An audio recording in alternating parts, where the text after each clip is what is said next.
and microphones surrounding the car to find out which way is best. Yo, can I get a bump? MIG Technique Shootout, Part 7. So basically we're looking at a spectral analyzer of, this is the average correction from the 6 microphone techniques that we used. And as you can see, if all 6 of them are going way up here then way down there's a bit of a, 10 dB swing. It's pretty hard to analyze them. So what I did is I made an imaginary average.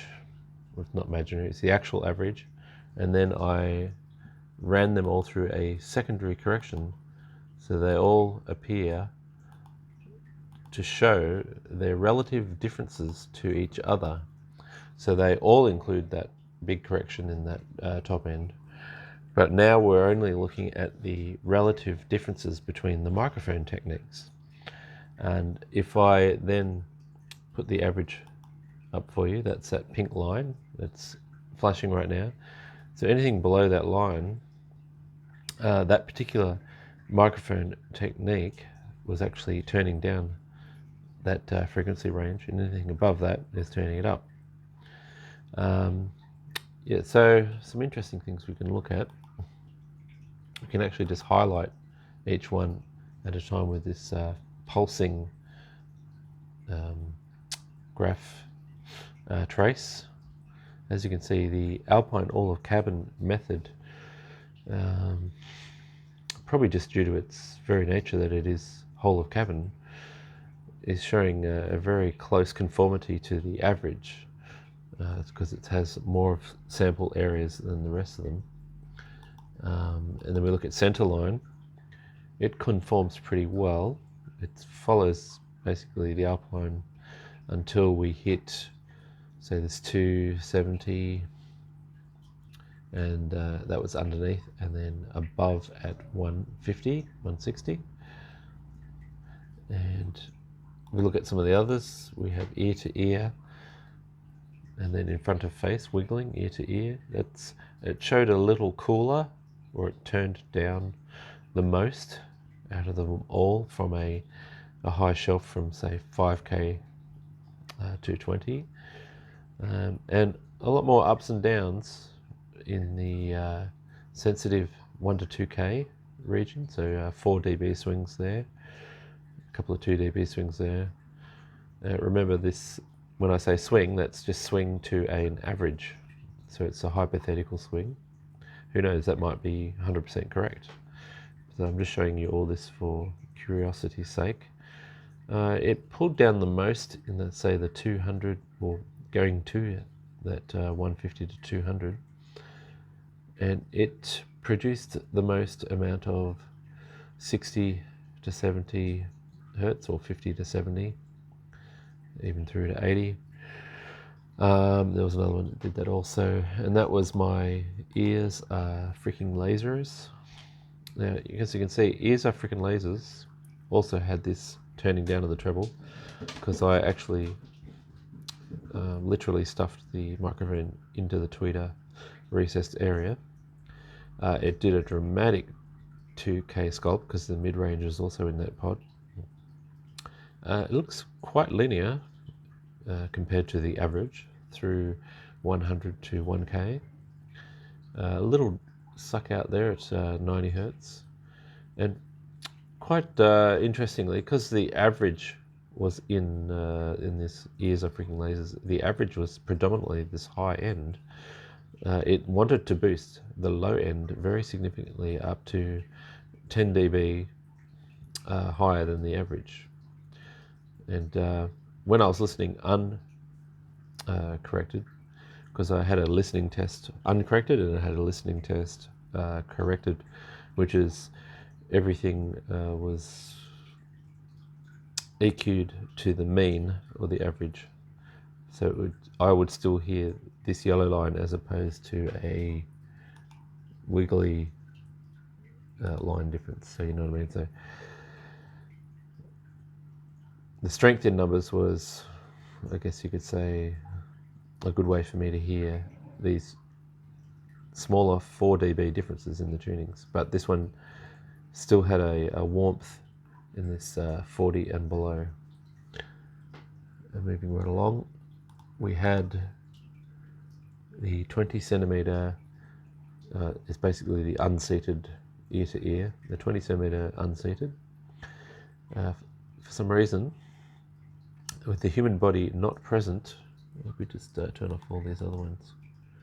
This is ear to ear and not seated ear to ear. With the human body not present, sorry, that's the wrong one there. That's one. We're meant to be looking at this pink one right now. So with the human body not present, it wanted to boost more of this 5 to 10K, and it wanted to take out a lot of the 3K. It's probably the lowest of the bunch, and another suck out at 650, 700. And it didn't want to add as much 70 as the sitting in the seat. So if you can just look at this, where they separate and pull from each other, and you can see daylight, it's you could possibly try and read into different things with the human body, but there's a lot of other variables at play. So I'll just put every other trace back in while we're heading down to big box 5 mic array and moving. Now I do talk about how I did this exactly, but I was doing a static 5 mic and it was pretty shit, and that was due to a lot of, you know, mountains and valleys happening. So I decided to do the moving 5 mic. I was a bit lazy just to do a 1 mic moving for this. Driver's big box is another name I've given it. So it's like the 20 centimeter box, but it's bigger, and it basically encapsulates all the way to the ceiling and steering wheel of the driver while they're not sitting there. And if I put that next to the smaller version of that, what is that one? Yep, that. So the big box is the green, and you can see it's much more linear to the average without that wild swing. So there's different nulls present above where the driver is not present, and this purple line is mimicking more or less where the head would be, and this green one is representing like a force field around your entire torso, you know, about 80 centimeters square or so, and a bit less base. So I'm going to put them all back, and just we'll quickly maybe zoom in to some areas. So if you're looking at, like I said, the conformity to the average, the Alpine hugged the center line by 2 dB and only really ran away at the treble. And the center line was quite linear as well through that predominant range that we're sensitive to, up 500 to 5K, with a couple of variances there, but who's to say that that might not be the preferred sound. So like I said, this average is just a hypothetical conformed center. Another thing this program can do, I'm not sure if it's really for everybody's liking, I can get 2 traces and then just look at the differences between them. We can see there's differences. Say center line is lower at 250, and when I press difference between these two, you can see 250 is boosted. So this is saying then the Alpine is hotter than the centerline. So here's a way of looking at maybe centerline being the reference, and cooler at 146, 150. And you can do that down the line, so you can do centerline difference to ear to ear. So you can see the centerline's hotter in the treble and hotter in the 150, and then when you click these, it's showing you that. So ear to ear is the measure of flat, and I can't seem to change who is the boss in that scenario. I think it's whoever's at the bottom. So here we have ear to ear versus Ears Are Freaking Lasers. So Ears Are Freaking Lasers is very soft in the 2K, and we'll go difference. Sorry, and so this is saying if Ears Are Freaking Lasers is the master, then ear to ear is too hot. And I did hear a lot of hotness in the ear to ear with my testing, even though here it's saying it's kind of right in the middle. Yeah, not much above it. This green one is a big box driver's seat. Yeah, so I think I'll just leave you there. It's getting a little bit hazy, and you can just stare at it for a while if you like.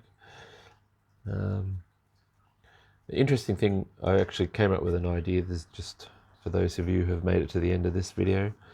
The interesting thing I've thought about is I can do a tuning technique that captures the best stage, and then I can borrow or average the tuning technique which captures the best tone. And one of the main criteria from my testing for the best tone is where you don't hear any frequency that's exaggerated. You don't get that ever. So one or two of the tunes hit that category right on the head.